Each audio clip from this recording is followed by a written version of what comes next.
أعوذ بالله من الشيطان الرجيم. بسم الله الرحمن الرحيم. يا أيها الناس اعبدوا ربكم الذي خلقكم والذين من قبلكم لعلكم تتقون. الذي جعل لكم الأرض فراشا والسماء بناء وأنزل من السماء ماء فأخرج به من الثمرات رزقا لكم فلا تجعلوا لله أندادا وأنتم تعلمون. وإن كنتم في ريب مما نزلنا على عبدنا فأتوا بصورة من مثله وادعوا شهداءكم من دون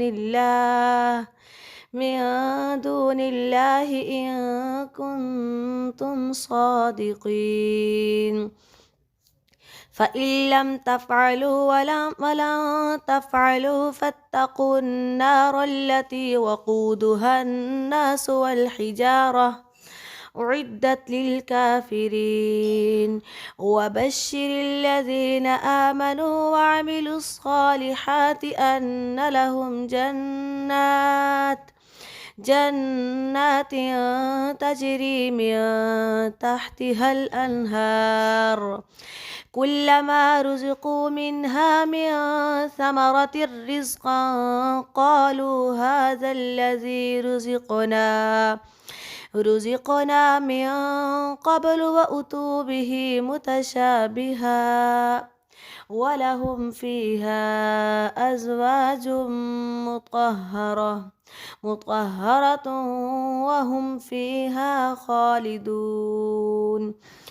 إن الله لا يستحيي أن يضرب مثلا ما بعوضة فما فوقها فأما الذين آمنوا فيعلمون أنه الحق من ربهم وأما الذين كفروا فيقولون ماذا أراد الله